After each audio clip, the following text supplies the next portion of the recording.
If someone wants a coach, the first and foremost thing they want is someone who they personally relate to. But for me, it's like at every stage of my life as I've been a coach, most of my clients look like, in terms of where they're at in their life and the things they spend their time doing, the things that they love, they look like me. Seeking discomfort can often be about trying new things, because I think inherently when you go from 0 to 1, where you go from never having done something to finally doing it, that's a really uncomfortable thing. Once you've done it before and then you're like choosing to do it again, that's a heck of a lot easier mentally, because it's like you have a mental model or a framework for what that is. Welcome to Discovering Nutrition with Chronometer. I'm your host and community marketing manager, Eliisa. In today's episode, we're joined by Patrick Lyons, a longtime nutrition tracker, fitness expert, and someone I had the absolute pleasure of chatting with for probably way too long at the LA Fit Expo. Patrick has been logging his nutrition for over a decade, and his passion for health, self-improvement, and data is absolutely contagious.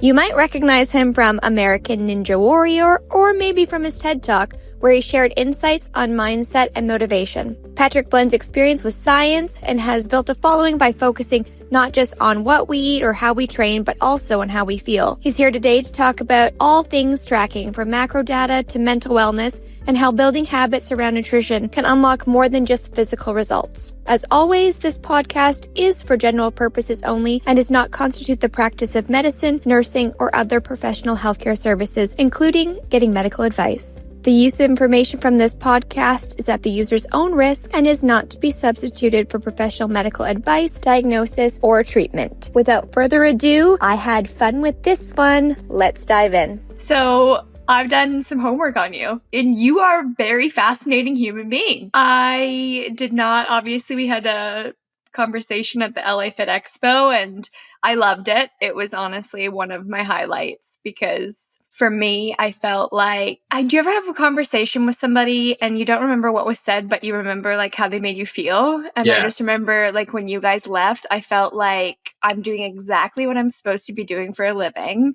And I just felt like super buzzy. Like my energy was just so big and excited. And I was just then like reflecting on it. And I think that it's just when you meet your people, you know, and you are passionate about the same thing, it actually, your brain waves sync to one another. I don't know if you've ever heard of that, but it's called, I did research on it after, because it's called interbrain synchrony.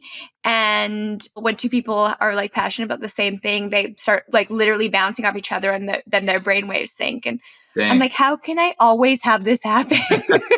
First of all, I love that. Everything you just said makes me very happy. I felt the same. Like it was just such like a cool thing to connect with someone who is as like passionate and nerdy about this stuff that I am passionate about. And I hadn't heard the term interbrain synchrony before, but totally get that. And it's like the guy that I was there with, Conan, we definitely were on that kind of level with each other, given that we are in the same realm of the world, and we decided to like go in on this thing together. And feel like, yeah, when you're around those people, you can't not want to be around them more and more. I know. And I obviously like, I live in a tiny mountain town, and everyone here is like very fit and healthy, but not like necessarily like nerdy like I am about this stuff.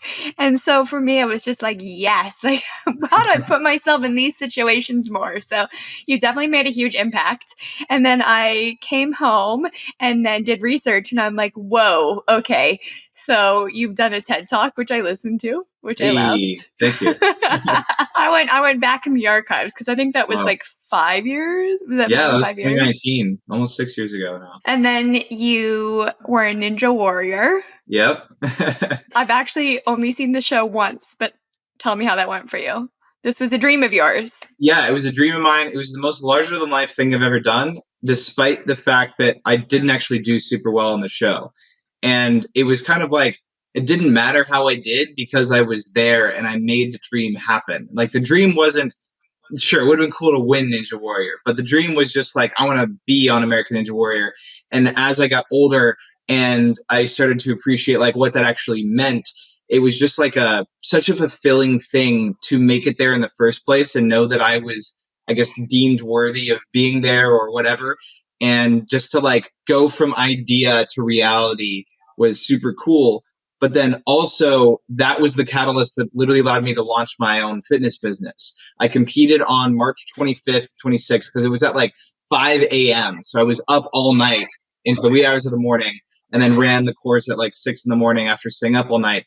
And then, 4 days later on the 30th is when I launched my own fitness business called the Lion Tread. So it was like I had this idea in my mind for this fitness business, and I thought that that wasn't ever going to happen for like 5-10 years down the road. And then when this dream came to life of Ninja Warrior, I was like, if someone believed in me enough that I was able to be on the show, why can't I believe in myself enough to launch this company? So I did. Are you somebody that needs external validation like that in order to pursue your dreams? Or like, tell me about your mindset there. Yeah, usually I don't need someone else's, but I think that the nuance here was that I went through like P90X, P90X 1, 2, 3, Insanity, T25, all those programs. And so in my head, as like a high schooler and then as an early college kid, I'm comparing myself to those guys who have like millions of followers and or a reach of millions of people through these fitness programs. And so when I'm comparing myself to them, my thought process was like, I can get there sometime, but like I don't think I'm there yet. I don't know what it's going to take for me to be of the level I need to be to launch my own fitness program. So that was like the doubt. And then I think that making it on American Ninja Warrior kind of like eliminated that doubt, where I was like, it actually doesn't matter how many followers I have. And I technically didn't need permission from anyone to do this. But for whatever reason, in that specific moment, I felt the weight of the permission, and it almost like lifted something off my own shoulders to be like, okay, I'm doing this. And then I did. The catalyst. So it was much bigger then, because now it's catapulted you in a completely different direction that you're obviously very successful at. So tell me a little bit about your coaching program. Yeah, so the program is called the Lion Tread. It is a 90-day custom workout program and custom meal plan or macros plan.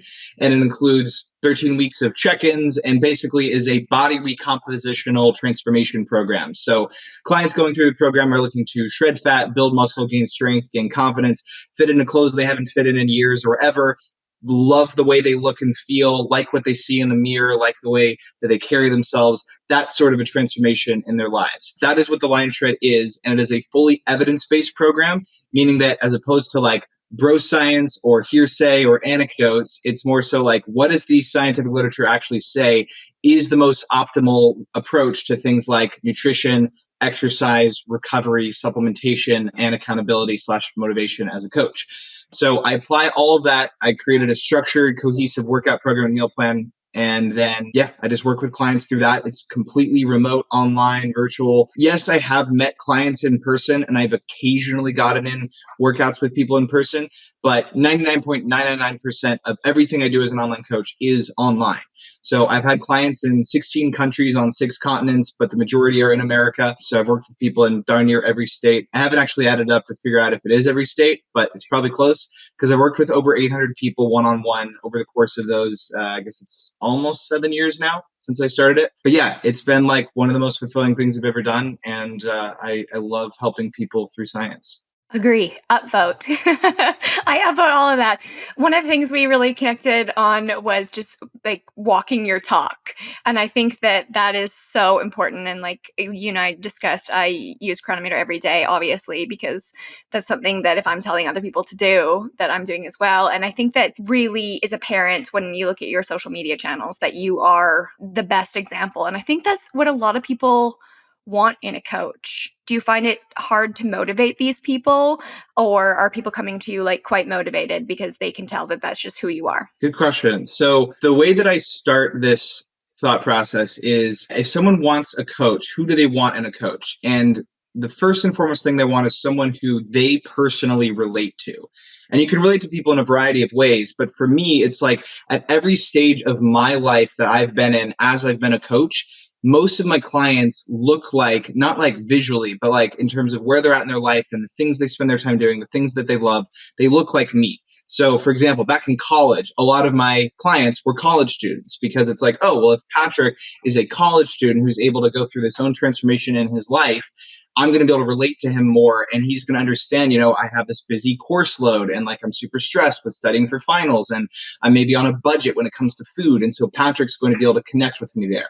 That was 7 years ago, though. If I look at myself now, vast majority of my clients are like busy working professionals in things like the tech industry, content creation, entrepreneurship, consulting, traveling all over the world. And it's like those are things that I relate to now, and therefore they relate to me. And so that's kind of the first pillar of how people are relating to me as a coach. But then, yeah, it's like I will never ask a client to do something that I'm either not currently willing to do myself or that I haven't already done myself at some point previously. So, for example, I used to dread walking. Like walking was like my least favorite thing.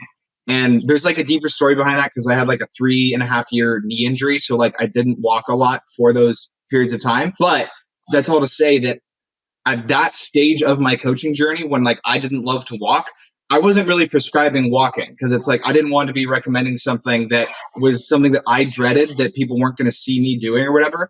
But contrast that to now, it's like walking occupies a massive portion of my time every day because one, I love walking now. And two, I find that I can actually be more productive when I'm doing things while walking. Like I'll have my phone and I'm just like on the walking pad or I'm out in my neighborhood just going for a walk, knocking out a bunch of phone work, whether that's emails, Teams chats, calls, Instagram messages, check-ins with clients via voice messages. And so that's all to say that everyone who follows me on social media, who watches my story even like once over the course of like a 24-hour period, knows that I go for walks.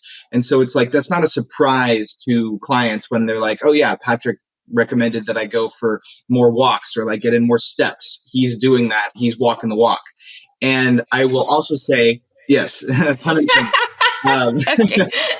I had to. Yes, but I'll take that a step further and say I am always going to be willing to do as much or more than what I recommend to clients. So the most steps that I've ever recommended to a client that I'm like, hey, this is the number that you need to get on like a regular basis for whatever your goals are on average. I think the most I've ever had to recommend was somewhere around like 16 or 17,000. And that's a lot. Don't get me wrong. But like I have done 20 to 30,000 steps a day for months on end. I've actually done 20,000 steps a day for the past year. And then leading up to my bodybuilding competition, I was doing about 26 to 30,000 steps. So it's all to say that like if I am recommending something to a client, I am not going to do something that's just like, hey, the science says this, I'm not going to do it, but you got to do it. That's not the way that I operate. So that applies to all of the habits that I'm recommending, whether it's exercise, nutrition, sleep, stress management, all of the above. You're a biohacker. Yeah. What wearable do you have on your wrist? I noticed you have one. I don't know if I asked you. This is the Apple Watch Ultra 2. Ultra. Yeah. Mm-hmm. It's funny because if we'd been having this conversation like 3 months ago, the answer would have been, I don't have one and I haven't had one since 2016. So I didn't wear a smartwatch for 8 years. And it was because back in 2016, the only form of physical activity I was doing was resistance training in the gym. So all of my friends who were walkers, runners, cardio people, they would look like they were far outperforming me. And I was like, this is really demotivating because I'm never going to be able to win this step count challenge because I don't step. And now I can hold my own. That's so funny. So I got a Garmin, which I told you about, I think, that I was thinking of making the switch. Both. You had one on each wrist. I still have both because I'm trying to understand the differences so I can, go with my goals with Garmin. But it's funny because I logged like 18,000 steps one day, and I also walk and hike quite a bit. And I run a lot. And then my Garmin, I didn't run that day though. I did like 2 dog walks and I had like 18,000 steps. And Garmin's like, told me, it's like, you've taken it really easy today. You should push yourself tomorrow. And I'm like, what? And then I was looking at all of my data and I, at that point, had like 22,000 steps every day before that. So I'm like, now I see why you think that I'm taking this easy, but in actual fact, it's not. How do you find a walking pad? I went down a rabbit hole because I'm like, this would be an easy way to get more activity, which I don't really think I necessarily need, but I'm like, I don't know if you've noticed, do you feel super inspired when you're moving outdoors, like running? My best ideas I have when I'm running, without a doubt, I feel like I can work through problems way differently. My mom has her master's in social work, and there's actually like science that suggests that movement unlocks creativity. So this is not a surprise, but I'm like, I could double down and use a walking pad at work, Yeah. but then typing and walking. So yeah, I don't know if you noticed when I was explaining all the things that I do productively on my phone, it's on my phone. Like I don't have a walking pad at my desk. I'm at my desk right now. I'm seated. And yes, I have a standing desk, but it isn't actually one that I can even fit a walking pad under.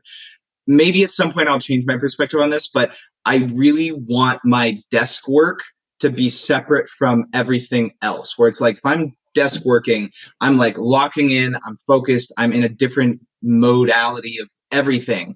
Whereas if I'm on my walking pad, it just feels like a different world where like I'm on my phone, or if I'm outside and I'm walking, it's a different world than when I'm at my desk. In terms of finding a walking pad though, I have a strange thing there. So basically, I make videos on TikTok, and there are countless companies who will send me their products to just review. And so I have had 5 walking pads delivered to my home that I've tried all of. And so I'm pretty confident in saying like which one I think is the best. And that's the only one I recommend to my clients now. It's called the Lichico walking pad. I believe it retails for, it's either 170 or 180, has free shipping. I can give you like a link. I don't have a code for a discount or anything, but like the thing that makes it best is that one, it is like slightly wider, so you don't feel like you're as cramped in where you're going to like fall off the edges.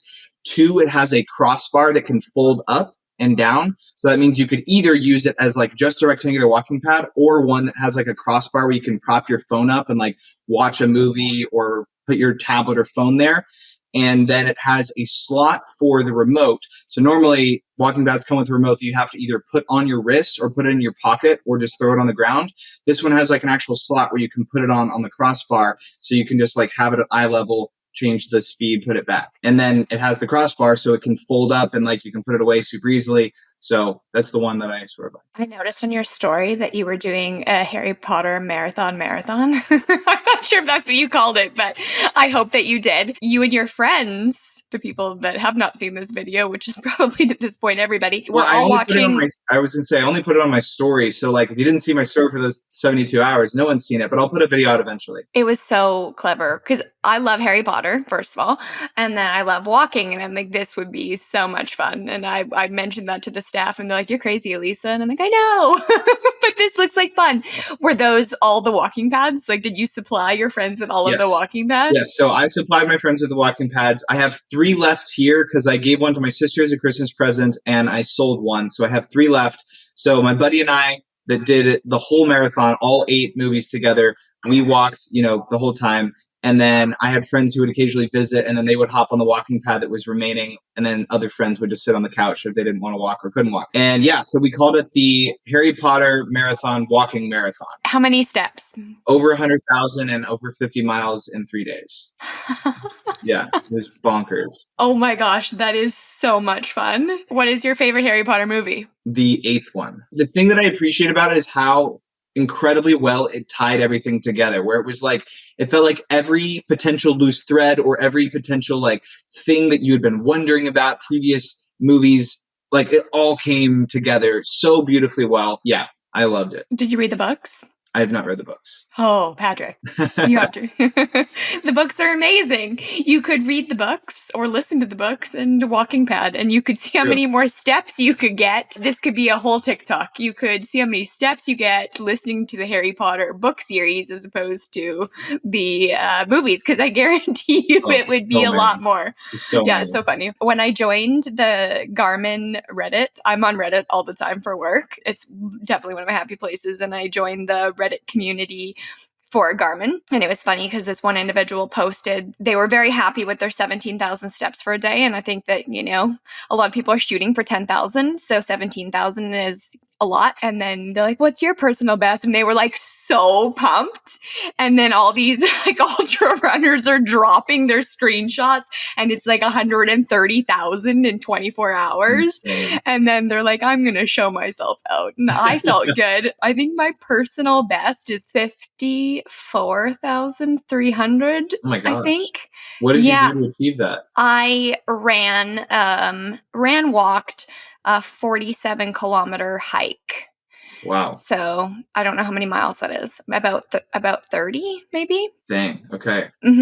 It was the most beautiful hike ever. You hike, don't you? Do you hike? Oh yeah, I host retreats and there's a hike a day on the retreats. Okay, we're going to circle back to that. But this is the most beautiful hike I've ever done in my whole entire life. It's actually closed right now, but if you ever come to Canada, it's about 5 hours away from me. It's called the Berg Lake Trail. And most people backpack in there, but I just chose to do it in a day hike. But you go through this like valley of the 7 falls, and there's like waterfalls on both sides. And then you make your way up to this beautiful blue, it looks like Kool-Aid almost, lake on the top of one of the most beautiful mountains, and it's just icebergs floating everywhere, and it was really idyllic. I couldn't believe it. So amazing. Were you doing it solo or with a group or a friend? Yeah, I did it with one of my friends. Okay. And then there's Emperor Falls is on the way as well, and that's a short detour, and just like this massive roaring falls like right off the side of a cliff. It was stunning. Yeah, I can't say enough good things about it. But there was an avalanche that took out one of the bridges. So I don't think it's open yet again, but when it does, I'll send you the links. Where are your retreats? Tell me about your retreats. Yeah, so it's the Best in Travel Hawaii retreat on the island of Oahu. We spend 7 days, 6 nights on the island. We stay about 2.5 miles north of downtown Honolulu in a luxury mansion villa. So we're all staying together under one roof. And that way we can wake up and share meals together. We go through summer camp style activities to get to know each other. Because I should mention that none of the retreat participants know each other prior to the retreat. Like you could bring a friend or you could bring your romantic partner, but like otherwise you don't know anyone there. All that you know is that Patrick curated this guest list, and they're all first and second degree connections of Patrick that share a passion and a like-mindedness for things like health, fitness, travel, adventure, that sort of thing.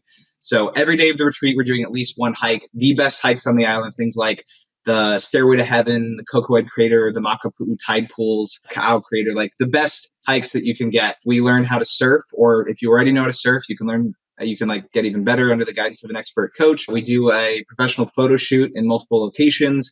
We eat the best food on the island. So you're talking poke, fish tacos, acai bowls, fresh seafood. We go to an authentic Hawaiian luau.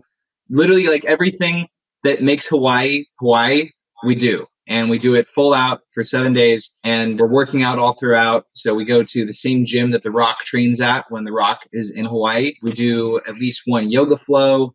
So yeah, it's just like, it is the best week of my year every year. And I love it. How do you find people to join you? You just put it out there and then just kind of go through the list? Yes. I want to come. I'd love to have you. That'd be so fun. So for the first 2 years, I marketed like heck, like posting on social media to like get the word out, and basically ended up getting like a wait list / interest list of like well over 300 people. So it's like I have way more than enough demand. And so now I'm still going to like post about it, but I'm no longer like advertising publicly to invite people, because what I realize is that I would much rather handpick everyone who comes as opposed to potential strangers coming. Because previously I was like, okay, I just want to prove this concept works. And so anyone and everyone who's passionate about health and fitness, I am opening the floodgates to like, you guys can potentially come. But fortunately, what ended up happening the last 2 years is that everyone who came either was a first or second degree connection just naturally. Probably because like, if you think about it, the people who you'd be comfortable spontaneously going on a retreat with are probably someone that either you know or is a friend of a friend anyways. So I'm grateful that that happened, because things could have been really bad if like a stranger who ended up being like really weird or something like that ended up coming. So now it's like, okay, I now know that it needs to be first and second degree connections. Yeah, that's the gist now. I actually did a fitness retreat 2 years in a row. Yeah, for work, actually. Don Saladino invited me down, and I would consider myself largely an extroverted person. But when I went down there, everybody kind of knew each other because it was his challenger. So he has a challenger community. So everyone was kind of like familiar with each other. And then I was like, not.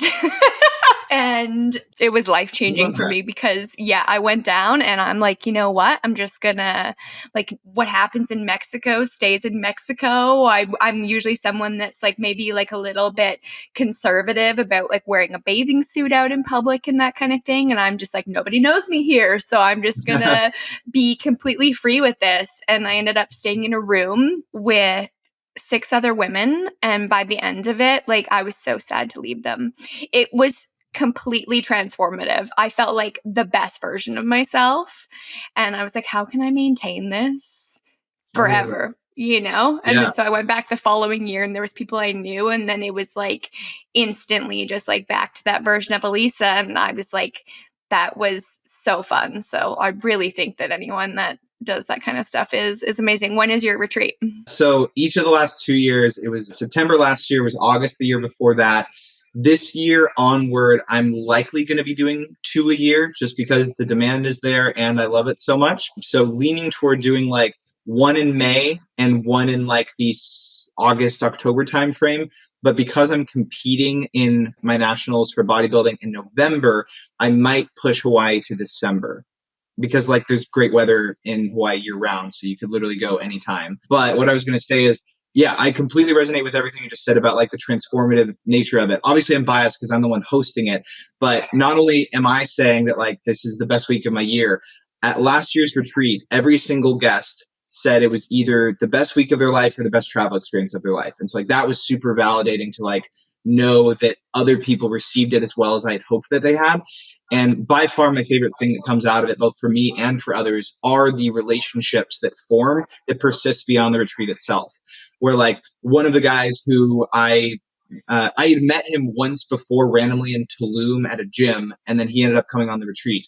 And he and I really clicked, and now he's helping me build out one of my businesses called the Online Fitness Coach Academy, because he's like a sales master, and like the sales side of things is where I am not nearly as well versed in. So he's helping me with that. He also connected really well with another guy who is helping build a business. There's just so many like friendships that formed, and like I forget sometimes that those happened, and then like I'll see one of the people on the retreat. Like, for example, when I was in Los Angeles for the Fit Expo, after my competition I got together with people for dinner to celebrate, and two of the people were from my Hawaii retreat, and one of them mentioned like, oh yeah, Lou and I, we like FaceTime every week or something like that. And I was like, oh my gosh, like it's crazy for me to realize that like these connections are continuing. So that's definitely my favorite part. And you're facilitating that. Yeah, I think that some of like my bedmate, the person that I was sleeping the closest to the first year, the second year I had a private room, but first year I like turned on my location on my iPhone for her, and she's like, where are you right now? Like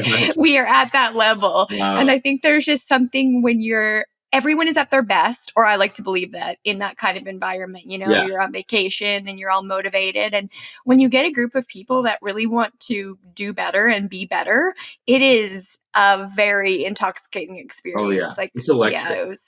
It honestly is. It's so cool. So how many people were on the retreats that you went to? About 65 to Oh, wow. 70, I think. Yeah. Okay. So I did one in Mexico. They were actually both in Mexico at the Shilani resort, which you get a boat to. Oh my gosh. And you're like landlocked on this tiny little beach. It was like there was a jungle, like one of the walls was open to the air. So there's like raccoons and snakes and stuff. I'll send you some photos. It was so beautiful. And the weather there, I mean, I'm used to mountain weather, so it changes quickly, but there was like torrential downpours and it just like smelled like the jungle, and it was so amazing. I really loved it. And I love nature. I came home and I'm like, I should sell everything. I should have just like a hut in the jungle. Yeah. It was really, really fun. But yeah, it's cool that you do that. Yeah. One other thing I'm curious about on that, with it being 60 to 70 people, do you guys like always have small groups, or like how are connections facilitated with that large of a group? I think that, like I said, most people know each other in that environment already because they are like participating in monthly challenges. And I think that Don is incredible, and he's built a really good network of people that are consistently there for each other and showing up for themselves. But there was like yoga every day guided by one of his challengers. Her name's Robin. She's just the best. And then there's workouts, so you can choose if you like work out in the morning or in the afternoon, and then you're sweating like it's 35 degrees Celsius again, I don't know what that is in Fahrenheit, and you're just sweating with these people and you have to bond. And then there's group activities, shared meal times. Like the first year I went, I kind of like stuck with like my group, just like the people that I connected with the most. And then the second year I was just kind of like a butterfly, just talking to everybody that I Yeah. could talk to. But then you don't get to know everybody, of Yeah. course. Right. But I was also there for work. So I got to onboard people onto Chronometer and give a presentation. So I got one-on-one time with a lot of people that way too. Yeah, it was super fun. I did see that I went through your goals, just to switch gears here, for 2025. And I have questions about a few of them. Okay.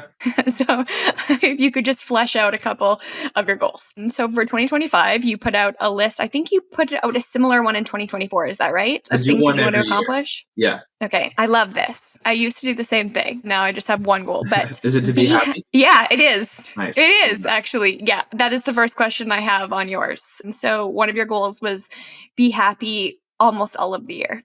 I have two questions. What does happiness look like for you? How do you measure it? And why almost all year and not all Yeah. year? Good questions. So happiness to me, we could have an entire podcast episode about this because I have been writing a book for nearly 5 years, and it is about the science behind habits and how it leads to happiness, fulfillment, and health. And so the book is divided into those pillars from an evidence-based approach to each. So I've spent countless hours researching the science behind happiness, as well as reflecting on, introspecting on, like, what does happiness mean to me in my life, and what are the kind of things that I can pull out of it that apply universally. So some of the elements of happiness to me are happiness in the presence of others. So it's like literally just being around people, especially people that I love and cherish time with. Like that leads to joy in a way that like nothing else does. There's happiness in doing what you love. So all the things that we have talked about already, whether it's travel, retreat hosting, fitness coaching, my own personal fitness journey, improv comedy, like all sorts of things that bring me joy.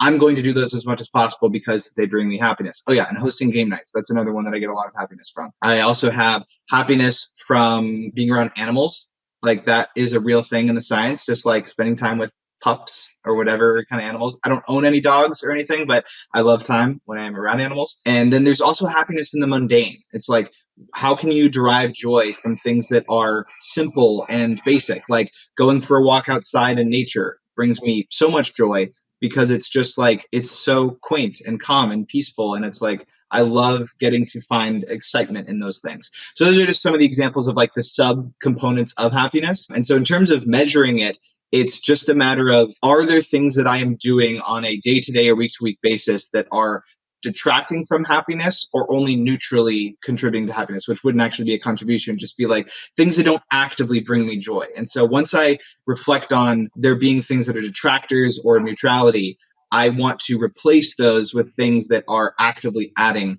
happiness to my life. And then to the final question about why it says almost all of the year is because based upon the last like 6 years of my life, I don't know that there will ever be a year in adulthood where a bad thing doesn't happen. Like I think almost everyone has stressors in their lives, and I don't want to be happy about a stressor, if that makes sense. You know, like if someone passes away, or if like my car gets wrecked, or just like something that isn't a happy experience, I'm very cognizant of like, okay, that's like a low point of the year, but it also is in contrast with all of the amazing high points. So that's really what I mean by almost all of the year. I love all of this.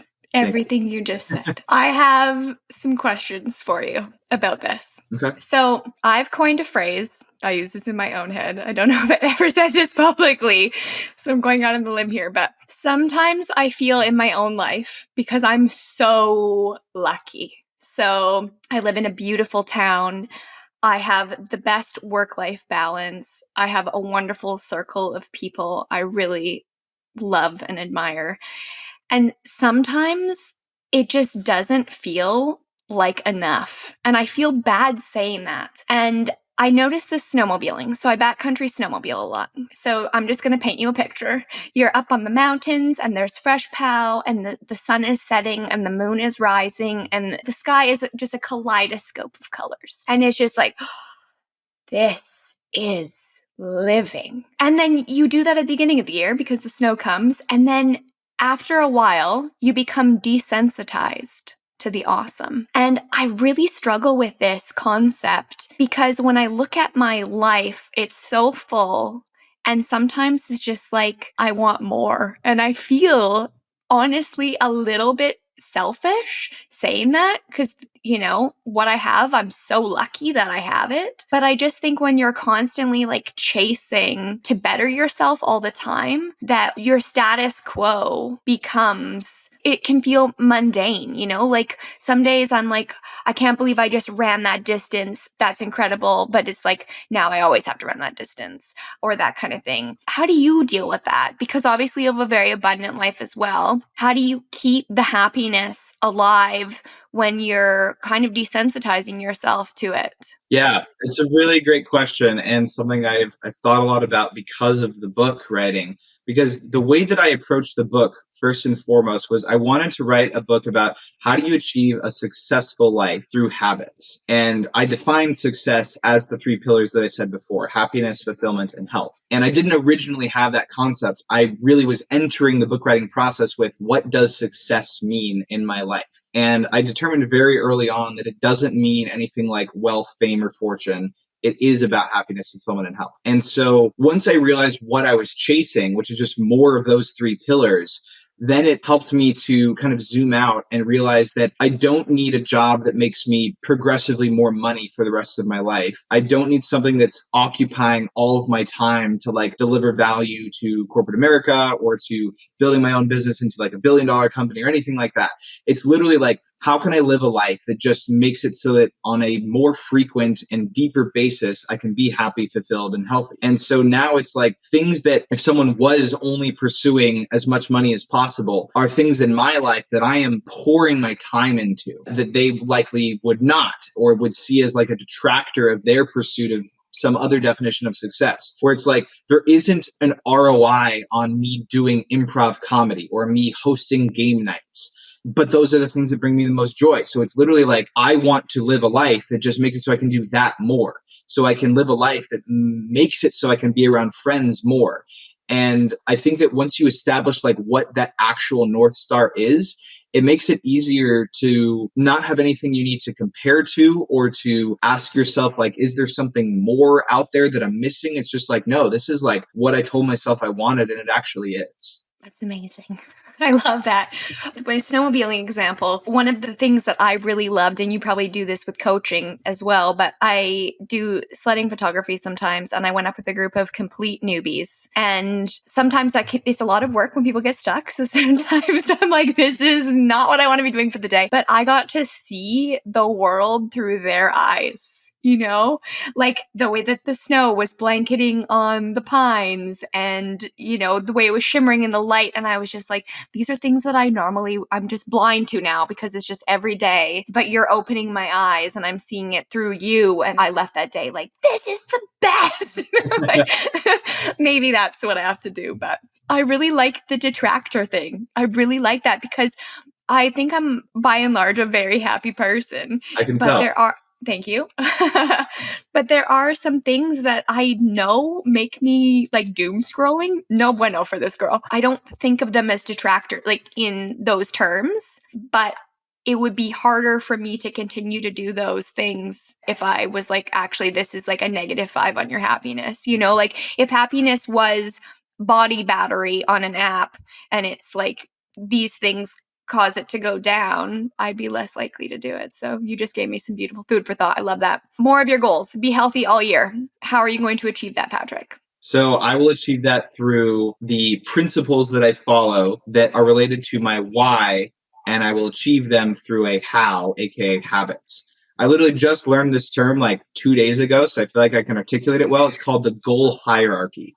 It's the idea that if you operate from why, and then you establish your what as the principles you will follow, and then you establish the how via habits that contribute to the what directly, that is how you achieve the why, which is, in this case, I want to be healthy all year because I want to be able to thrive and live my best life and all that sort of thing. In terms of how I will do that, so my principles are basically regular exercise, regular high quality meals, sleep, time with friends, and time doing what I love. Those are kind of like the things that I believe will make me healthy. And then it's like, okay, if we break down each of those things, what are the habits within them? So I won't go through every single one of them, but examples would be like a non-negotiable that I will never get less than 7 hours of sleep, and I will get an average of 8 to 9 hours of sleep. I will track my calories every single day. Actually, I don't know if I told you, that's like one of my longest running habits every day for more than 10 years. Brushing teeth might surpass it, and bathing, but tracking macros is pretty much the highest, the longest running. And then specifically comprising every single meal of the highest quality foods humanly possible based upon the scientific literature. So making sure that pretty much everything I'm consuming is whole food, non-processed, vast majority plants of a wide variety of colors that are rich in antioxidants and other phytonutrients, lean protein sources, low in saturated fat, plant foods high in fiber, healthy fats almost exclusively, again, from plant foods almost exclusively. So it's like, those are the habits that I'm following on a meal by meal basis every single day. And then for exercise, my commitment to myself is at least 5 workouts a week for resistance training and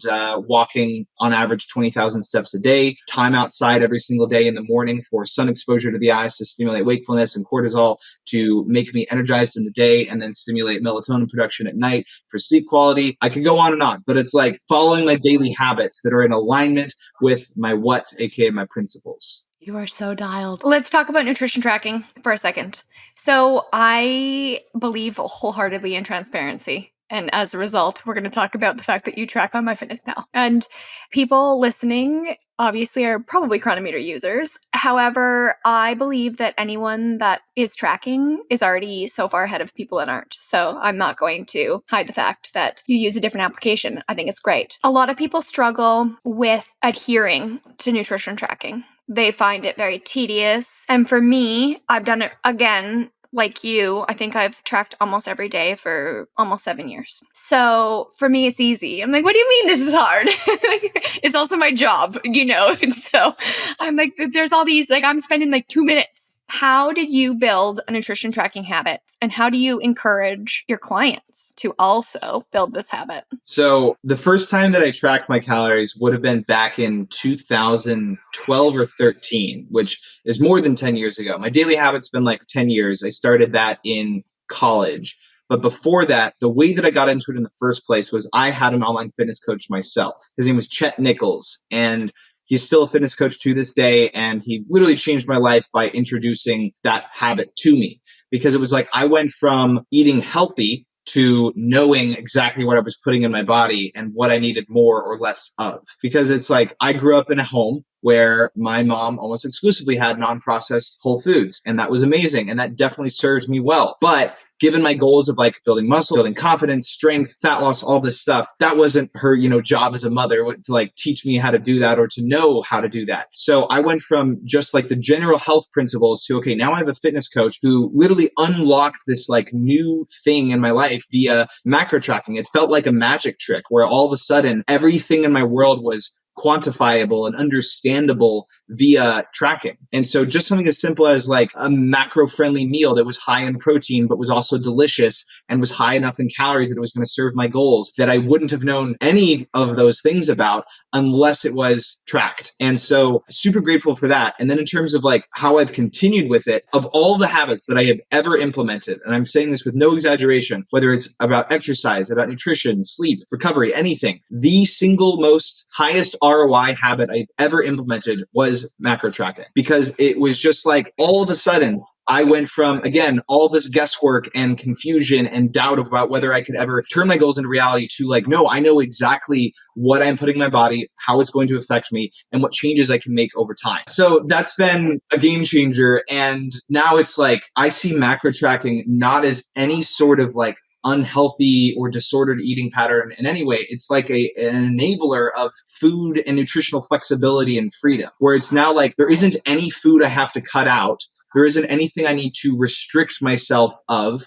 It is literally just what foods will best serve my goals that fit within the broader context of my nutrition. And so for me, it's like if I was to stop tracking, I still think I could stay fit and healthy and lean and like follow the right principles because I know them intuitively. But I know for a fact that macro tracking is enabling me to just take things to another level, keep them at another level, and continuously learn more, continuously improve. And I love it. I can't say enough about it. And when I say macro tracking, for the sake of both Chronometer and for my own brand, I should say, I don't just care about macros. I do care about things like fiber and, like I was alluding to earlier, antioxidants and other phytonutrients. I just have more of a high level picture of those in terms of I know that the foods that I'm eating contain the things that I'm referring to, but I have not been tracking the specific milligrams, micrograms, and millimoles and all that sort of thing of them. Maybe one day you will be. With Chronometer. I love that. One of the things that you and I wholeheartedly agree on is that tracking provides freedom. And a lot of people feel the opposite. Like we have a Slack channel that shows us why people are canceling their accounts or deleting their accounts. And a lot of it is like, I find this very restrictive. I can see that side of the coin, but for me, it's completely different. And I actually had a disordered eating history in high school. I have journals and journals and journals of food tracking, before there was apps to do this back in high school. And I was just trying to stay like under 900 calories, which we both know is not healthy, not good. And working out for like 2 to 3 hours a day. And I did find it very restrictive then. But now I think I consider it to be incredibly freeing, because if people could see the amount of food that I'm eating, I'm not a big woman and I'm easily eating like 2,300 calories. And if you had told 18-year-old me that, they'd be like, there's no way that you're ever going to achieve that and maintain your weight. So for me, now that I know, I can't not know. Right. And I think that there's freedom in that, because you kind of get to zoom out and see that sometimes the things that you're doing day to day don't have an impact on your year. I know you recently had a refeed day to the tune of like 7,000 calories. Monsters, yes. Okay, I applaud you for stomaching that, literally and metaphorically. But that at the end of the day, if you zoom out and look at your nutrition for 2025, even something like that extreme, it's not even going to be a blip on the radar. Yeah, a couple of quick things I want to say on that. I hadn't put it in that context in my mind before, but as you said that, yeah, if you were to distribute out 7,200 calories over the course of a 365-day year, that's like 20 calories per day. And even that is just like, yeah, like that's a blip. It's a rounding error. But one question that you asked that I didn't directly answer that I wanted to make sure to address is how I've continued doing it, or like maybe how much time it takes, that sort of thing. So I don't know how much Chronometer. Once you have a meal that you consistently have, that is one of the easiest ways to make it take as little time as possible. And what I find with all the clients that I work with, and just like, it makes sense from like a human habitual nature thing, is like we eat 80% of the same things from one week to the next. Whether it's healthy or unhealthy, you're eating almost the same things every single day. And so in that sense, it's like, at least 80% of what you're eating, you can log in like a couple of clicks, like literally seconds of your time. Then it's like, okay, if you want to have even more, freedom and flexibility, sure, you can experiment with things. But then again, if you log it once and you end up loving that meal, then it becomes like a quick thing that you can just, click save as meal and then log it in the system. So there's that. Those are the two that I want to say. I have a bunch more questions if you don't mind. Okay, wicked. Did you say wicked? Yeah. Is that a thing that y'all say in Canada? I don't know if it's a me thing. I don't notice really other people saying it. I'm not kidding. The only circumstance I can think of someone saying that is the movie Incredibles, when the little kid says, "That was totally wicked." I don't know. I say it all the time. I'm like, wicked. Like, awesome. I like it. I don't know. It's great. I think that I use part of my job. Honestly, one of the hardest things about my job is finding different words to describe like stoked, happy, delighted, because I'm like, I respond to every single one of our app reviews every morning. Wow. And I love it, because then I get a front row seat to people's stories. And most of the time, some people roast us, which is totally fine. I handle those too. But most people are just, this is life-changing or transformative or open my eyes, or like, I started tracking my vitamins and minerals, and I'm like, yes, yes.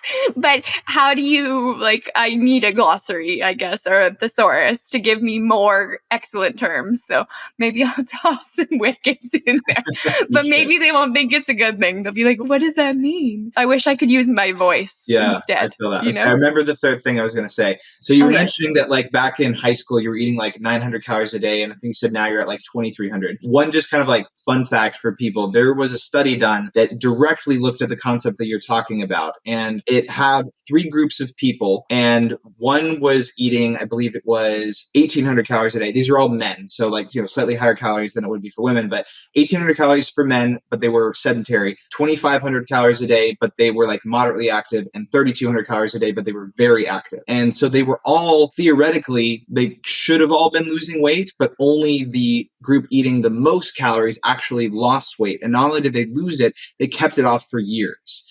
And it was because of this concept known as energy flux, which is the idea that the more calories you can intake and expend, the easier it is to recompose your body, like fat loss and muscle building, and to sustain it because you're physically more full. Like what you were saying, like your previous self wouldn't be able to believe how much food you're eating. And especially given that you're not a large woman and you're eating this much, that is literally what enables you to continue in the body that you have. And so for anyone who's tracking, that's another thing that's super powerful, is seeing almost like as a game, like how much can I increase my calories? You can't just increase your calories. You have to, scale your physical activity accordingly. But it's like, that's a super empowering thing where like leading up to the bodybuilding competition where like, that's where I met Eliisa, I was eating 2,700 calories a day, but getting in like the most insane shape of my life, the leanest I've ever been, because I was walking 25 to 30,000 steps a day. Now, that is not sustainable for me or for anyone to walk 25 to 30,000 steps a day.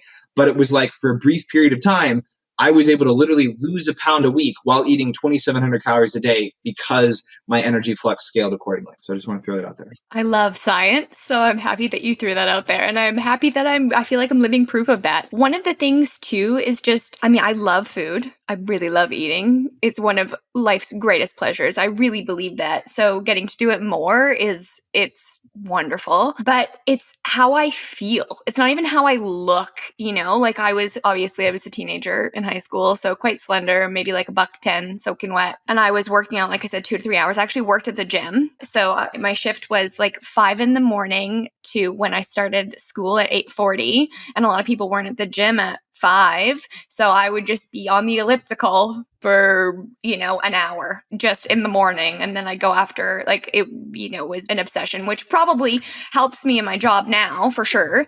But when I think about how young I was and how I felt, super lethargic, never had energy. My mood is usually through the roof now. And I think it's because how nourished I am, honestly. It completely changed my life. And I think that for women especially, a lot of people get caught in like this number that we've been told, less than 1,200 calories or less than 1,500 calories. And we're almost programmed to like not believe that we can eat more. So women listening, take the study that Patrick gave us and eat more because it will completely change your life. Yeah, the women who I work with in my custom fitness coaching program, I have like a dedicated women's specialization program that applies all the science behind women's training and diet optimization. And I can tell any woman listening to this, across all the clients I've ever worked with the exception of someone literally like in the weeks leading up to their own like bikini physique competition, I've always had at the absolute lowest of like 1,400 calories. Usually the lowest is 1,500 calories. And that is only for the period of dedicated weight loss. And then that's usually losing at least a pound a week, which means like add 500 calories to that. And they're probably on a regular basis eating closer to like 1,900, 2,000 if they're in a period of maintenance. And then if they're trying to gain muscle, it's even higher than that. So just want the women out there to know 1,200, definitely too little for the vast majority of cases. Yeah, it is. I do see that a lot. A lot of people in our community are just getting started with the nutrition tracking and like, where do I even start with this? And I don't think that people like to hear, try something. People want me to tell them a number, which we don't do because we give them a number based on their metrics. But I myself am not making recommendations personally. But I think that people are not as willing to experiment. Like I didn't start eating 2,300 calories every day. I slowly worked my way up to seeing what I could, I don't want to say get away with, but what I could sustain my weight at. I think that having a coach would probably go a long way in order to find those kind of nuances. So interesting. One of the other questions I have for you is on your list here is be fulfilled almost all the year. So I understand now the nuance about almost being in there. What does fulfillment look like for somebody that's a high achiever like you, Patrick? Yeah. So I'm glad that you asked about this because I just remembered I meant to address this earlier when you were asking the question about like the happiness thing where you're wondering like, is there something more out there? And you have like this new baseline as you've achieved something more. And I think that one of the things that can also help with that is actually the distinction between happiness and fulfillment, because I believe them to be two completely separate things that, yes, can contribute to each other, but are achieved in very different ways. Fulfillment, I believe I break it down into like 5 or 6 different sub pillars in my book. And it's like fulfillment through goal pursuit and achievement. So like literally if you have a goal for yourself and you work toward achieving it, like me working toward Ninja Warrior, that was like one of the most fulfilling things in my life to make that happen. It also made me super happy, but it definitely was like a fulfilling thing to be like, yes, I did that thing. Then there's also like fulfillment through friendship, fulfillment through family, fulfillment through God, fulfillment through legacy, fulfillment through helping others formally, whether in like a volunteer context or like a mentorship or coaching. There's all these different ways that you experience fulfillment. And I think that's something that's important to realize there is that one, you don't have to achieve all forms of fulfillment all at once, and you can totally prioritize one form of fulfillment more than the other. So like you might be at a stage in your life where like you're not married with kids, and so you're not going to be like the father or the mother figure to your kids yet, and therefore like fulfillment through goal pursuit and achievement can be like a huge part of your life right now. Not to say it can't also be when you're a father or a mother, but that sort of thing. Then in terms of what fulfillment means for me as at the current state that I am in life, it's like take the list of goals that I have and just dedicate my life to like doing all of those things. And knowing that I put in the utmost work humanly possible to turn those into reality. Like if I look at my overarching why of my life, I just wrote this out like a day or two ago because I was helping a client through their own goal hierarchy. And when I asked him what his why was, he turned it back to me and he was like, well, what's your why? And so I had to like put it into actual words. And I don't have the exact wording on the top of my head that I wrote down, but the concept is I want to prove to myself and to the world a new level of human possibility via the actions I take. Because it's like if I live any day where I do anything less than my best, I have sold myself short of what I was capable of doing. And if I could apply that mindset to my entire life, I can level up my own life and hopefully inspire others along the way to do the same. That is my why. And so fulfillment is just doing that every day. Do you ever have self-doubt? Absolutely. How do you get out of that? If you can't tell, I do a lot of like reflection on life things. Yes. And so it really comes down to that, where like if I start to have moments of doubt, I have to zoom out and then ask myself, like, is this grounded in reality, or do I have actual evidence of the thing that I'm doubting myself about? Or do I have evidence of the contrary to what I'm doubting myself about? On October 7th, I think it was, I was laid off from my job at Microsoft. I haven't announced this publicly yet anywhere, which is why I mentioned this. But in that moment when I got laid off, it was like I got a call from my VP. I just hopped on a call just like this. And within moments, it was like I went from having like a normal day to like a doubt-filled day where I started to question my value, where it was like, even though the guy on the other end of the screen was telling me like, hey, this is nothing to do with your performance. It's just like changing business needs. We eliminated a bunch of PMs and unfortunately you were the ones who got eliminated. That call lasted like a minute. And then afterwards, my heart was racing. I was filled with like this uncertainty of like, do I have value as an employee? Am I good enough? Am I ever going to have a job again? What did I do wrong? What am I going to do about income from now on? Am I ever going to have like a job again? Is this going to affect my resume? Like all of the doubt just like poured into me. Then like an hour or two later, I zoomed out and I was like, what is worrying or stressing about this doubt going to do for me? And the answer was like nothing positive. Like it wasn't going to help me in any way, shape or form. And I was only going to be like manufacturing a story that I wouldn't have any evidence of anyways. Like even if I determined for myself, yeah, you know what, I don't think I have value. It's like no one had told me that at Microsoft where I work. It was just one person told me that there was a changing business need. And so then from there, I can pretty confidently say that after like that hour, the rest of my experience of having been laid off was very positive. Like I completely shifted my mindset to what can this do for me, or what is this doing for me in my life, where it then became, this is actually the greatest gift from God that I never would have asked for. And here's why. I got to spend the next 4 months, literally from October 7th to now, doing everything that I wanted to do with my life with all of my time. And I literally got to pour myself into all of the things that we've talked about, into improv comedy, into fitness, into building my businesses, into travel, spending time outside, walking a heck of a lot. And it made me realize like I get to choose my own mentality of everything that happens to me and deciding whether it is a good or a bad. And then at the end of this whole story, I just interviewed for a new job at Microsoft that I'll be starting at some point in the next couple weeks.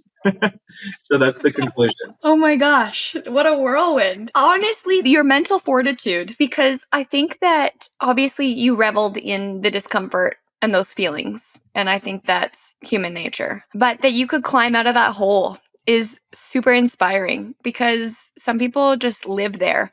I listened to a podcast recently and it was all about positive reframing. And I think that obviously you do that a lot. Regardless of what the situation is what it is. In this case, you lost your job, but you have two choices. You could throw yourself a pity party. Maybe it's a games night.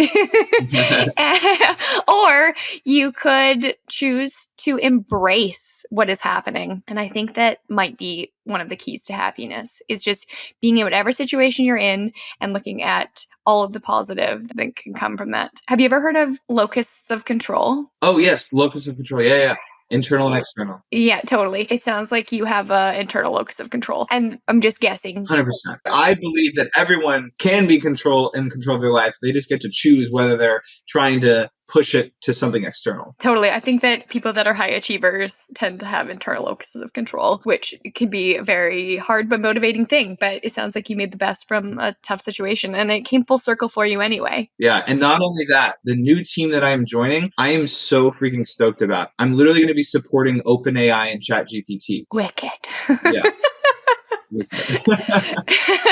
I use ChatGPT quite often to smooth things sometimes. You know, I'm like, how can I make this sound less wordy? Because I'm a person of many words. I'm not very succinct sometimes. So I'm like, how do I refine this? With Google reviews in particular, when I'm responding, I'm limited to 350 characters, which is very, very hard for somebody like me. Low-key, I do the same occasionally for my Instagram captions because I am very verbose. Sometimes to a fault where like I write an essay on almost every single post I ever make. And if there wasn't a word limit, I would probably double or triple it. And so I'll paste my too long of a caption into ChatGPT and be like, make this 2,200 characters. We are the same person. I on my sled photography page, I'll like max out the captions. So this is the process. I feel this spark in my soul, and then I just like so compelled, like the words have to come out of me. I have to share them. So I like go in a corner for 6 minutes, literally. I write quickly, and I'm just like on my phone typing, and then I'm like trying to refine it to get it under 1,100 characters. And I don't like that I know that. That's the limit. You have an 1,100 character limit on Instagram? I think so. Mine's 2,200. Mine's exactly double that. What? I don't know. Maybe it's a Canada thing. I don't know. I definitely have 2,200 characters. Maybe they've changed it. Maybe it's more now. I'll have to look. But yeah, it used to be 1,100 characters. I will say that is a thing that I wish that Instagram would do is like as you're typing, just like tell you how close you are to the word limit. I know. They just tell you at the very end, like your caption's too long. And you're like, cool. Thanks. Well, and then sometimes I'll like type them out on my computer, like in Slack, and then I go to copy and paste them, and it's like it will not work. And I'm like, why can't you just let me write whatever I want to write here? Yeah. You know, I'm not like someone that likes to do like continuing comments, but if I feel pretty passionate, there will be more coming. That's amazing. So yeah, I feel the same way. I'm just always really sharing all of the details, but I think that that's rare. I kind of treat it as like a microblog almost, and I think that it's fun. Like I'll look back sometimes and be like, that's where I was at, really? Or like, oh, I still feel that way. It's good to have reflection. One of the other things on your list, I'm curious how you do this as a high achiever, is to manage stress effectively. What does that look like for 2025? So one habit that I've practiced every day since January 1st, 2020 is I did 5 minutes a day in 2020, 10 minutes a day ever since then. But that's like how I start my day. Other ways that I manage stress, I go for at least one walk outside every day that it's not like freezing cold. If it is freezing cold, I just go on my walking pad. So really just like walking, I find to be an amazing stress reliever. Working out 5 to 7 times a week, I also find to be a big stress reliever. But then also like the things that I talked about earlier that help me feel happy also help me manage stress, like hosting game nights, doing improv comedy, making time for laughter, making time for friends. Those are the things that bring me joy. And so that's super important. And then the gut, liver, brain axis is a very real thing. So the things that you put into your body directly affect your mental state. So that's why I have such a wide variety of fruits and vegetables with plant nutrients, antioxidants, all the things that reduce oxidative stress, free radical damage, inflammation in the body are inevitably going to make my brain feel that much happier and healthier. So I do that every day, every meal. I'm curious what your stance is on alcohol. I have never consumed alcohol. Never. I've never had it. Yeah. That's awesome. I didn't directly answer your question. My stance is that I will probably never have it, but I have plenty of clients and friends who do. And I just believe that it should definitely be like kept to the utmost level of moderation if you're going to do it, but that it will not positively help you in any way.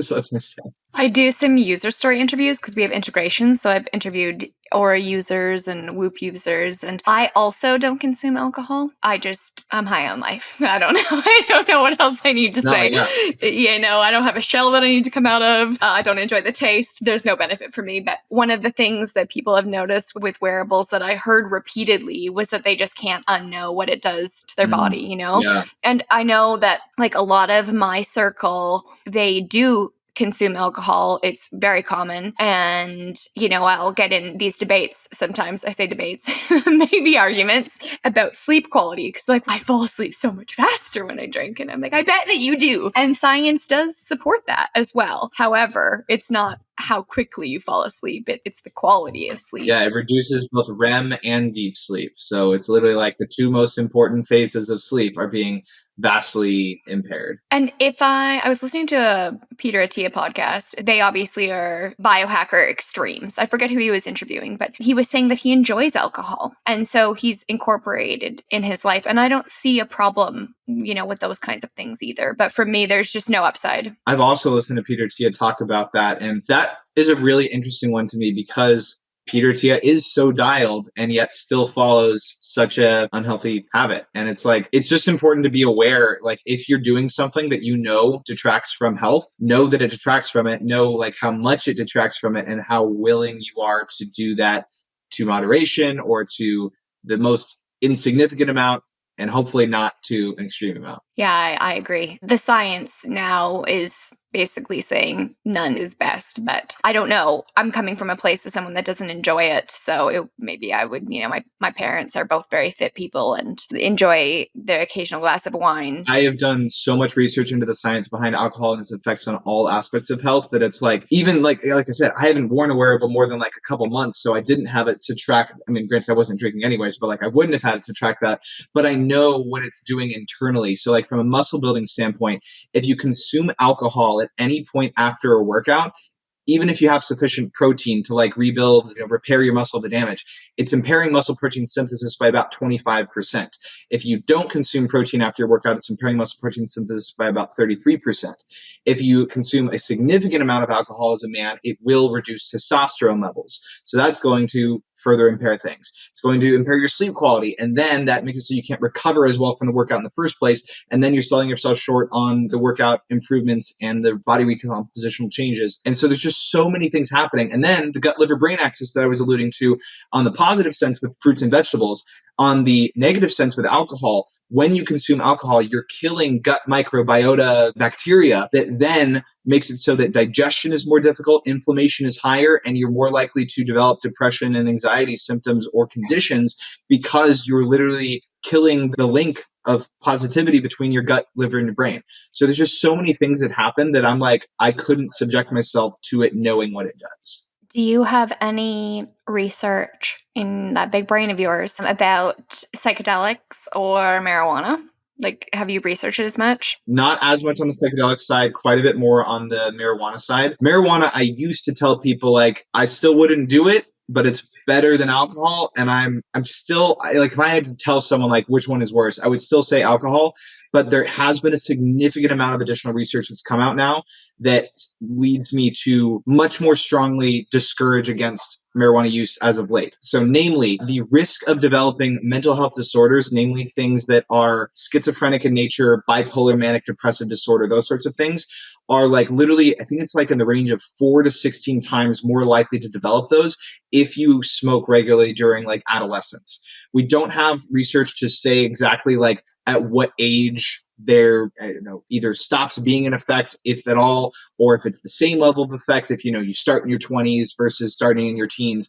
But it's all to say that like the effects that it has on your brain heighten every possible risk of mental health disorder later in life. And I think it was either Huberman or Attia who was saying that the vast majority of people who end up like homeless on very serious drugs likely started with marijuana, because it isn't just like an anecdotal gateway. It legitimately is a negative mental health condition causing drug. I had no idea. But that's interesting. It's definitely something that I want to learn more about, because I think we do understand the effects of alcohol quite a bit, but not necessarily drug usage in the same way. Yeah, I would say high level on psychedelics. Psychedelics, as long as you're using like the more minor ones, are going to be way less even potentially harmful than marijuana or alcohol, especially like just like your simple psilocybin has been found to help with people who have PTSD, people who have depression, anxiety, that sort of thing. But there is still a risk, because it is a psychoactive substance that is inherently like changing things in your brain, to where like if you have a genetic predisposition toward mental health conditions, like for example, I know someone who took the most extreme psychedelic substance, ayahuasca, and it literally unleashed his like underlying bipolar, manic depressive, and schizophrenia. Like he didn't have those outwardly before. He took the drug and now he does. I listened to a podcast about someone that used ayahuasca, and I was riveted. It was so foreign to me. Like I grew up also not doing drugs or anything, so this was all very foreign, and I'm like, that sounds like such an intense experience. Really interesting though. I love hearing about people's experiences, maybe because I live vicariously through them, so I don't have to do anything. I'll just listen to people's stories. But it's just interesting because people are more openly talking about this kind of stuff now. What is your take on like nootropics then? Like nootropics is like, it encompasses a lot of different things. So people who don't know that term, for example, it's just anything that is having like an effect on your brain as opposed to like other parts of your body. So like caffeine is technically a nootropic because it's like messing with like adenosine receptor agonists and things of that nature in your brain that make it so that you don't feel the sleepiness that is underlying, things like that. So caffeine, I am pretty anti. Like I don't consume any caffeine except for matcha in the morning, like 30 milligrams of caffeine. Interestingly though, I have been seeing more and more research about the positive effects on various longevity measures and cardiovascular disease measures from consumption of caffeine containing substances. I think it was namely coffee. So I need to go a little bit deeper into that to like make the most informed opinion. But just because of sleep quality impairments of caffeine, that's why I'm against it. Other nootropics like L-theanine, which is like known to like calm you down, but still kind of help focus you in a way that is similar to caffeine. Those are things that I'm pretty pro. And then there's a lot of ones that's just like, I don't know if we have enough research to definitively say. There's a lot of like marketing claims out there that I think are saying more than we can really say for sure, but I'm very intrigued by them. That's what I will say. I've not tried any, but my favorite podcaster, he has a brand of them now, which is silly to say, but I feel like I know him because I've listened to hundreds of episodes. What he's reporting, obviously he's marketing it, but I'm like, I want to try some, so eventually maybe I'll give it a whirl, but if it ain't broken, don't fix it has kind of always been my mentality. If I feel good, then why would I want to put a wrench in that? I have 2 more questions for you, then I'll let you go. One of the things that I read on your list for 2025 surprised me, and that was to lower your protein intake. Ah, yes. Why? So my protein intake is absurdly high to the point where it is far, far too high. So for context of people like listening to this, I met Eliisa at the LA Fit Expo where I was competing in my first ever like a natural men's physique bodybuilding competition. And the reason I did that is because in December, I got my blood work done. And long story short, I had been dieting down for other reasons to like do human performance optimization to get in the leanest, strongest, most cardiovascularly fit shape of my life, which I did. I accomplished that, which was very fulfilling to the points we were talking about earlier to like do the thing that I said that I wanted to do. But I got so lean that I was like, I just need to like see where my blood work is at. And so I got all my measures checked, and turns out the thing that I told myself I never wanted to happen, because for context, I'd always told people I would never compete in a bodybuilding show because it is so unhealthy to do so, whether a man or a woman, had already happened. Namely, my testosterone had tanked by 80%. I came down from about 500 nanograms per deciliter to 99 nanograms per deciliter, which is horrible. That is literally called hypogonadism. It is lower than someone who is like morbidly obese. Morbidly obese people have very, very low testosterone levels, but so do very, very lean individuals, which is where I'm at. And so what I'm getting at is that in that process of leaning out, the reason I was able to maintain my muscle mass is because everything else was scientifically programmed. Like all my resistance training was optimized. All of my dietary intake was optimized. And that feeds into the protein intake. So literally just in January of 2025, a new systematic review came out looking at what is the optimal level of protein intake for someone who is seeking to retain all of their fat-free mass while in a calorie deficit or while in a calorie restricted environment. So I was in a calorie restriction period for 30 weeks straight. And, most of that was like July of 2024 through kind of the present. I was leaning out. And so that meant my protein intake was absurdly high to maintain my existing muscle mass. Namely, it was about 1.5 grams per pound. I was having 240 to 250 grams of protein every single day for more than half a year.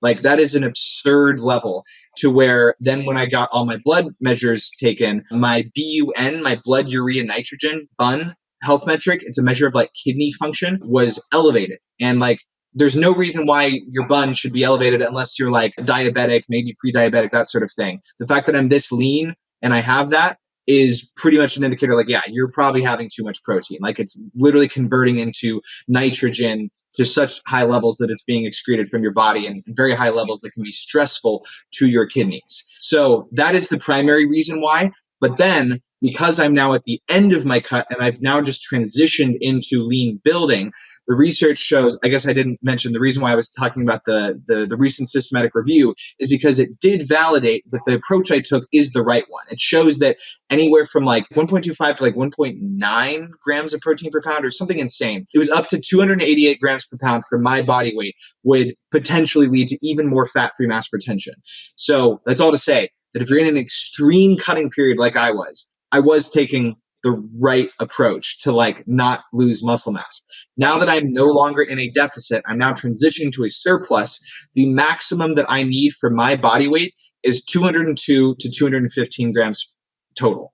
So that's a significant reduction. That's like 40 or 50 grams less. So that is why that is my goal. I know that was long-winded, but that's my answer. I love that. You also said to increase carbs, I think. Increase specific types of fiber, maybe? I don't know. I can't remember exactly what I wrote. Right now, I'm only having one type of fiber, and I actually can't remember if it's insoluble or soluble off the top of my head, which one it is. But like, I've been having such a massive pool of like high volume, high water content, cruciferous vegetables that like it's not balanced between the two types of both soluble and insoluble. So it's resulted in like some gastrointestinal stuff. But the bigger thing is I need to substantially increase my fats. So during the period of cutting down, again, in the spirit of maintaining and or building upon my existing muscle mass, I needed as much carbohydrates as possible to fuel my workouts in a calorie deficient state. And because my protein was so high and my carbs were so high, something has to go, and that meant it was fat. So my fats have been very, very low, very much suboptimal for hormone optimization. Fat intake is very related to testosterone levels in men and into general female hormones in women. And so I am increasing my fat intake from like the 20% of my calories to closer to 35 to 40% of my calories. So it's a pretty massive change in favor of fats, and it will absolutely do well for my hormones. What fat sources are you predominantly adding to your diet? Predominantly going to be doing more seeds and nuts and more avocado. I've already been having all those things, but I'm just having even more of them. And then I'm introducing some that I haven't been intentionally having like at all, just because it's like they are higher in calories. And like when you're in a calorie deficient state, you're almost exclusively thinking like, what's the lowest calorie thing that I can have that's going to fill me up? And nuts and seeds aren't usually that answer. But now I need as much calories as possible, relatively speaking. So macadamia nuts, walnuts, pumpkin seeds, more and more avocados, and olives. Those are like the main ones. And then I'm finally reintroducing fatty fish because I used to have fatty fish all the time, like salmon. But during the cut, again, I switched to like pretty much exclusively 99% lean ground turkey breast and shrimp, and then like a little bit of tilapia and swai, and then now tuna steak, because they're all like virtually devoid of fat, because that's what I was going for. But now I want more omega-3 fatty acids because omega-3 has been linked to lower inflammation levels. It's been linked to higher sleep quality. The sleep quality is horrible right now because of how lean I've gotten and just higher fats in general. So those are the changes I'm making. It sounds like you're functioning well despite not having sleep. I am a completely different person when I don't have good sleep. It's bad. Okay, so I have 2 more questions now. One is going to take 30 seconds because I'm just curious. You mentioned games night a few times. I'm a huge games person. Tell me what games are your favorites. We're going to see if we align on these. Yeah, I'm curious. Favorite by far is called Telestrations After Dark. Okay, I've never heard of that. Yeah, it's wild. Like, just look it up, try it out. It's a riot. My friends absolutely love it. It's kind of like Cards Against Humanity meets Pictionary meets Telephone that you might have played as a kid, where you're like passing, like, whispering and that kind of thing. So that's one. And then, honestly, that's like the main one that my friends and I play. But then we'll also throw in Wavelength. You can look up Wavelength as well. It's like just trying to see if you and your friends are on the same wavelength, and if you can get to be on the same wavelength. It's very hard to explain without seeing it, so you have to look that one up too. And then the last one is called Connection or Mind Meld. It's the idea that you're trying to find the same word. And so, like, you and I would be like, okay, connection, 1, 2, 3, and then we each just say a word, whatever was on the top of our minds. And then now everyone in the circle is trying to think of, like, what's the common thread between those two things? Let's see if we can make a connection. So if it was like dog and bird, maybe you think, I don't know, eagle. And so then it's like 1, 2, 3, eagle. And then if you go to eagle, you've made your connection. That's that concept. That does sound fun. My only family tradition is we get a board game every Christmas Eve and play it. And we've failed many times miserably. The rotation now that we're adults is different. But as children, my mom would let us each pick one every year. So like I got to pick one, my older brother, my younger brother. And there are some fails in there. But I love like these categories and Perudo. It's a bluffing game with dice. Very fun, very quick, super fun. But I just like any get-together games. Oh yeah, and then Drawful and Quiplash. I don't know if you've ever played those. They're on Jackbox.tv, so it's one that like you project onto your TV screen and it connects to everyone's phones. So you're like submitting answers that then get put up on the screen. That's super cool. We also play a lot of games nights at Chronometer. Actually, we have like a group of people that get together and play different. Something I'm curious about is if games night is the Canadian way to say it, because we say game night. We've never said games night. Oh, really? Yeah. This might just be like Wicked. This might just be something that I say. I guess I always say games. Yeah. I think I say games. I'll have to look in the Slack archives because we're playing multiple games. Yeah, we play multiple games too, but just in America, or at least in my world or life, it's always been game night, but I've heard you say games every time. Interesting. Yeah. I'll get on our Slack archives and see what we say. That might just be a me thing. I just over here with my own language. Okay, last question. This is a soul searching one, but figure, we're here now. So seek discomfort in 2 new ways is also on your list. So I want to know, first of all, what ways you've found discomfort in the past, and if you have an idea for 2025 of what the 2 new ways will be. Yeah. So for me, seeking discomfort can often be about trying new things, because I think inherently when you go from 0 to 1, where you go from never having done something to finally doing it, that's a really uncomfortable thing. And it's far more uncomfortable, I find, than going from 1 to 2. Like when you've never done something and you do it for the first time, super uncomfortable. Once you've done it before and then you're like choosing to do it again, that's a heck of a lot easier mentally, because it's like you have a mental model or a framework for what that is. So I think it was the end of 2023 was when I did improv comedy for the first time. Massive seeking of discomfort, because like I've been an actor my whole life, but like doing improv is wild. It's so vulnerable because it's just you. You don't have a script. You don't have a character to hide behind. It's just you. And so like I had all these doubts about like, am I going to be funny? Am I going to be good? Is everyone else going to like think I'm not funny? I don't know, like all this stuff. But then I did it and it was like the most fun thing ever. And now I do it every single week. I watch it every week. I perform every week if I can. I take classes every week. And so it's become such an amazing part of my life, and it wouldn't have happened if I hadn't sought discomfort. So in a lot of ways, I'm just seeking discomfort through like trying new things. So like doing the bodybuilding competition that I did, that was one of my ways of seeking discomfort and trying something new this year, where it was like, I told myself I was never going to do that. And then I did. And now it's like, if it wasn't so unhealthy, I'd probably do it a lot more, but I'm only going to do it one more time later this year at Nationals in November. So that was one. And then it's really like when I am invited to do something, or if I see an opportunity that comes up that's something net new or that is at all intriguing, if I think that it could have a net positive in my life, I'm going to actively seek discomfort and do that thing. I'm very much like, I have a habit of trying new things. And that is a very intentional thing. And I'm just excited for whatever the heck the next new thing is. Have you ever done any like adrenaline junkie stuff? That's a good way to get you jumping out of an airplane. I draw the line of jumping out of an airplane. I will not do that.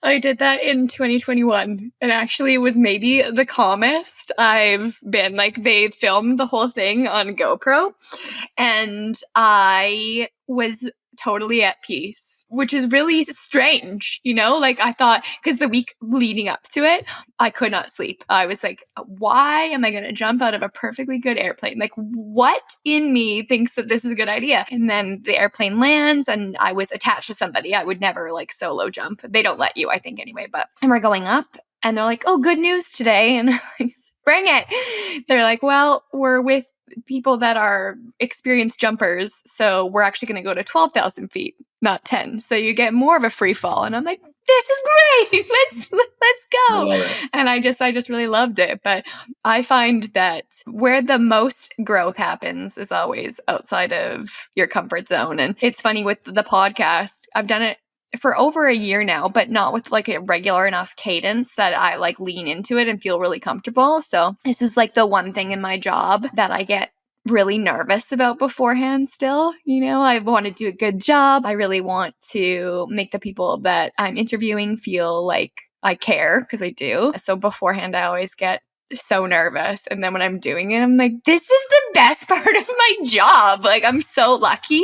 Like, why do I get to talk to all these cool people all the time? So we've had a lot of people that I'm like, I can't even believe that I got to have a conversation with that person. So it's been fun. My old speech and debate / theater mentor said that the day you stop getting nervous before you perform is the day you should stop performing.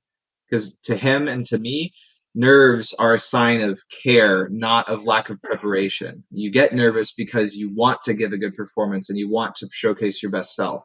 And I hope that I always want that. And I hope that you always want that. And I think you do. I do. That's what I say to people, because people are like, how do you do that? You know, how do you just like have a conversation? And I know what, like when you and I met at the conference and we talked for a long time, you were probably at the booth for like an hour. And then my coworkers after, they were so lovely. They were like, the highlight of the conference was like watching you engage with people. And I actually cried when they told me that, because I just love hearing people's stories. And I just feel really lucky that I get to be in a position of, you know, connecting authentically with people. So I'm really happy this all worked out. Okay, I've taken so much of your time, but this has been so lovely. I've loved every single second of it. I mean that. I want people to find you. Everybody that's listening should find you. If you're listening to this right now, go on any social media channel, because you have a few. So tell me what your handles are, where you are, and we'll also link them in the show notes. So my name is Patrick Lyons, and Patrick Lyons. I always say it's like the animal, but with a Y instead of an I. And Instagram is the easiest way to reach me and where I am the most consistent with content. But I upload every single day on Instagram, on TikTok, on LinkedIn, on Facebook. I do have a YouTube as well. I don't upload as frequently there, but I will in the near future. But yeah, Patrick Lyons on every single platform. And I'm happy to nerd out about fitness science anytime. I can confirm that that is true. I had the privilege. Definitely someone you want to talk to. Are you taking clients actively right now? Can we send people that are curious about working with you your way? I am indeed accepting clients. How do people work with you? So just DM me on Instagram. I literally have in my bio, DM me the word shred for details. So if you DM me the word SHRED, that is your way of very simply and easily telling me that you're interested. Or if you listen to this podcast, you can just be like, hey, I listened to you on the Chronometer podcast and I'd love to learn more about your coaching. That totally works too. That's the best way, everybody. That's what we want. Do you work with people who predominantly want to do a body recomposition, or are you also working with people that have more like cardiovascular goals? All sorts of goals. So anything from fat loss to muscle building, strength building, cardiovascular health, feeling better, fitting in your clothes, not getting tired by the time you're at the top of the stairs, like all sorts of things I help people with. That's amazing. I encourage everyone to reach out to this man. Wonderful. Thank you so much for taking the time to be here. And I'm so happy you're part of our community now. And I really love your content. You can feel the authenticity. I don't read everybody's captions, I'm not going to lie. But when I was going through yours, I was like, this man is just fascinating. So he'll definitely be a regular on our feed. So thanks so much for being here again. Thank you. Have a great rest of your day. You too. Bye. Bye. That's a wrap on today's episode of Discovering Nutrition with Chronometer. A huge thanks to Patrick for joining us and for sharing his journey, from tracking habits and ninja warrior training to finding happiness through health. If you enjoyed this episode, don't forget to subscribe, leave us a review, and share it with a friend who's also on a journey to better health. You can follow along with Patrick's work on social media. We'll drop his link in the show notes. And if you're not already using Chronometer to track your nutrition and wellness, head to chronometer.com to get started. Thanks for listening, and I'll catch you next time.